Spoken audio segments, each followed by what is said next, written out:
How many of you believe you have a soul? Wow. By that I mean the part of you that has all the information of you, your purpose before you were born, and that will carry all the information of you beyond the existence of your physical body. How many of you believe you have a soul voice? Our soul will try anything to communicate with us. Our soul tries so hard that our soul voice in our gut wakes us up at 3 a.m.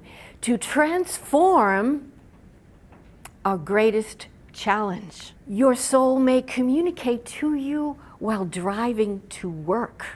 The soul has a persistent voice. I'm Jasmina Agrillo Scherr, a soul essence coach and the author of the Amazon bestseller, Mirror of My Soul, Sanctum of My Heart, an international odyssey living beyond near death through the miracle power of the heart connection, the soul connection. So using my yogic knowledge, what I'm going to share with you today is about the soul and what I've come to recognize about how the soul works with us. I'm going to share with you 3 main ways the soul communicates with us. Quite exciting. The first is through soul call. The second is through soul order. And the third is through soul intelligence. My soul saved my life. And your soul has the power to guide and heal every single one of you, because we need to be at the top of our life, the top of using our gifts and our talents in the world, because we are unique and we are so needed today. Yeah. So I'm going to share with you the miracle journey of my recovery, healing recovery. And it starts with a soul call. In 2001, I had collapsed at home from an undiagnosed brain tumor. Me? A brain tumor? Really? I mean, isn't that what they used to kill off the main characters in those old-time soap operas, right? It's like, my brain tumor was a massive, non-malignant meningioma tumor, nearly the size of an orange, pushing my brain into the back of my skull. The surgery that I had to have promised to be a milestone in a surgeon's career. My neurosurgeon said to me, Jasmina, I've done over 500 surgeries and no one's ever died on me in surgery. Reassuring. Not so reassuring was how my quality of life could be permanently affected if I lived. So I had 3 days to do this. I signed off on my life. I planned my funeral, and I went into surgery with a prayer team all the way to Lourdes. I didn't have the kind of near-death experience that required my heart to stop beating, to even want to hover over and watch my brain being operated on. I simply left my body and my consciousness. And I experienced this miracle. I'm completely conscious. I expanded into a field of love and light that I couldn't even imagine having the experience in my life. And this field of greatest love and peace became my bottom line in my recovery. and to this day. So I'm at home now from the hospital, and my son, my beloved son, he hops onto my bed, and he's so happy. His face is filled with such tender love that I'm still alive to be his mama. He exclaims, "Mama, can I count the stitches?" He very lovingly, painstakingly counts every single stitch, ear to ear stitch. "Mama, you have 62 stitches. Ian, get me a mirror." He hops off the bed, comes back, holds the mirror in front of my face.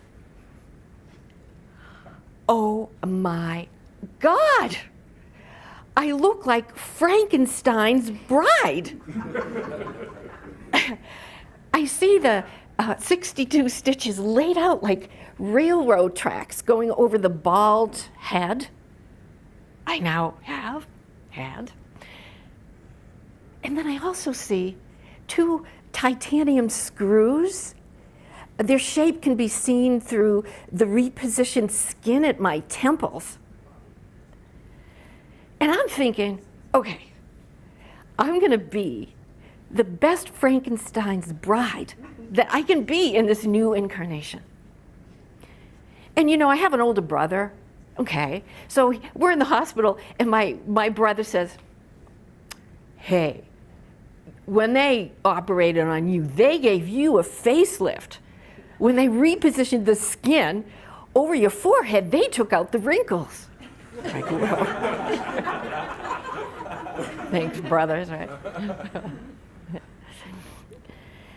Yet, nothing could have prepared for me what it would take for me to recover from brain tumor surgery. There was nothing, no advice anyone gave me. I was bedridden. I had speech and language difficulties. I had to learn how to walk again. I had emotional trauma, and I had physical pain, short-term memory issues. You know, I was teaching yoga and meditation before the surgery, and I'm laying in my bed and I'm thinking, oh my God, you are the worst student you've ever had to work with. It's like, what happened to me was my soul intelligence took over my recovery. I was so down in my brain function that this intelligence, which is a natural part of us, it took over my recovery. Soul intelligence.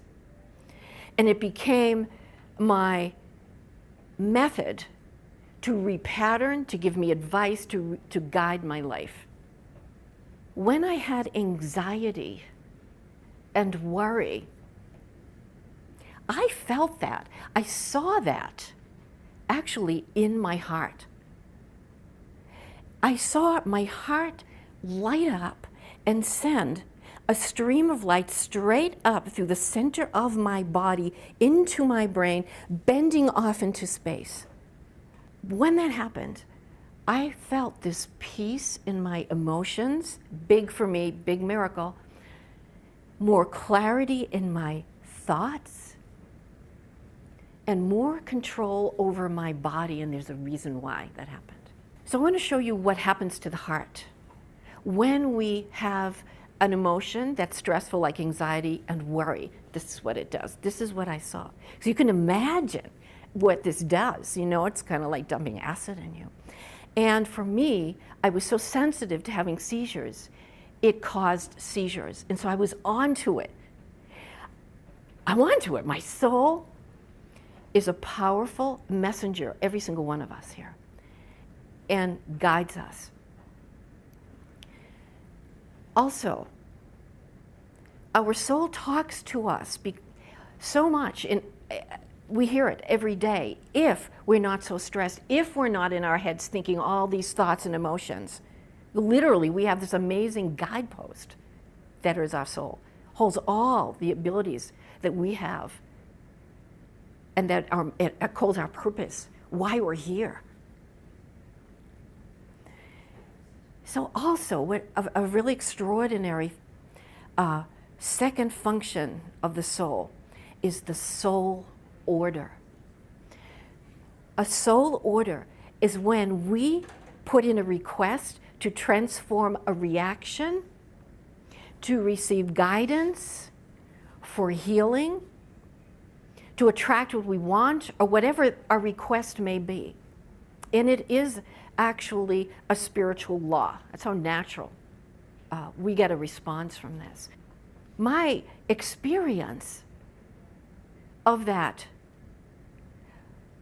was to bring in an attitude of gratitude. So this is what happened to me. So one day, within the first week at home, because I had seizures, I lost everything that I had gained in learning how to walk. So on this exciting day, when the physical therapist came in, so I found that I could slide my foot laying flat up and down my mattress to raise my knee, and that was a milestone. I was so excited, I felt the gratitude. And I want to show you what happens to the heart, our heart, when we feel an attitude of gratitude. This is my first soul weapon of healing. It's like this.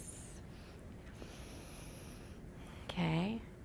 This message, scientific research has proven that when we bring in a positive emotion, such as gratitude, that it creates a harmonious pattern in the heart, and it actually does communicate straight up through the center of the body. It's coming in from the quantum field into the heart, straight up the body, into the brain, and it activates the autonomic nervous system. The heart and the brain bring this harmony and balance to the entire physiology. So when we feel a positive emotion, this goes into our DNA. And not only that, it's broadcast in our field, our energy field. And other people benefit. They get healed too. It shows up in their brain waves, it shows up in their heart rhythms. So it's a great service. And current research even has that our positive emotions affect the whole fields on the planet. So that's great news. So my soul intelligence now. I started talking, I'm onto it, with my soul intelligence. And I found that I always got a response when I made in a request, a soul order. Sometimes it was a feeling of peace. Sometimes it was a download of information that I could use to rebuild my life in the most practical ways. I became so comfortable in a two-way conversation with my soul, it was okay to say things like, hey, you're giving me a soul purpose? Well, what about my brain? I want my brain intelligence too. Give me my brain back. I did get it back, all of it back. And with that, I rewired my brain function. I rewired it, and I healed the emotional trauma. So big for me, such a growth experience. And when I was in the field of my acute recovery, I saw my future. It's very common when we are in this field. And I saw the future of what I'm doing today. And I was getting information coming in, whatever you need financially, you're going to get it. Whatever training you need, you're going to get it. So that's the power that we have inside. And I want to talk about positive emotion of appreciation. Scientific research has proven now the language of the soul, which you can guess is positive emotions. The easiest of the positive emotions for us is appreciation, and that is composed of gratitude, admiration,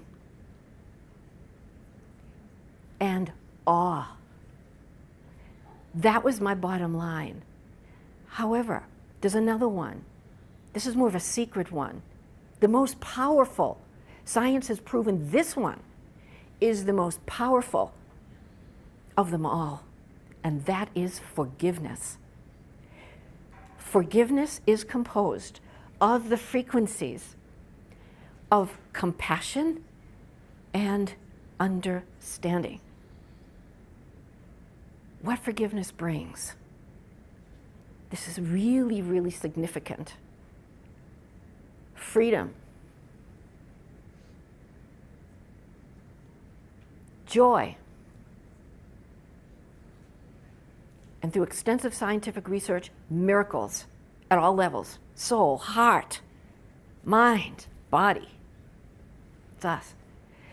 I wanted so much with my heart and soul to attract a beloved soulmate in my life. All earthly relationships, they have their lifespan. My son's dad and I divorced. I put in a soul order, right? I said, send me my soulmate. Hey, my soul call, you can probably guess. You have to make peace with your past. That's big. In order to make peace with my past, I had to activate and talk with my soul. My soul intelligence guided me to apply compassion and understanding, to forgive my son's dad and forgive myself. And I did attract a beloved soulmate. We are now married. So we've been talking a lot about the three ways the soul communicates. We have the soul call, the soul order, and soul intelligence. Does any of this resonate with you? Yes, raise your hand. Yay, yay. Feels like truth. Raise your hand. Okay. I want you to know, healing is available to you. Extraordinary intelligence that is uniquely yours is available to you. You have to activate your soul communication every single day. The more you do that, the more healing you receive, the more blessings are phenomenal.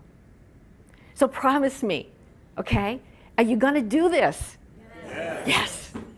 Thank you.